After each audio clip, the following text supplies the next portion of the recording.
Okay, I'm Johan Rai and I want to present our project how to make a tablecloth with a cendrawasih motif. Okay, the first tool is a scissor, needle, pencil, and swordman. And the material is a bright embroidery and wool yarn.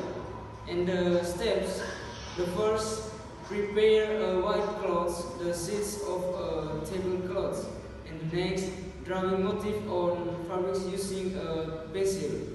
And the next, determine the basic colors of the thread from the specific motif. And the next, before sewing, use a stage for maximum result. And the next, start sewing on the motif. Yet we have drawing before using the basic three colors that has been determined.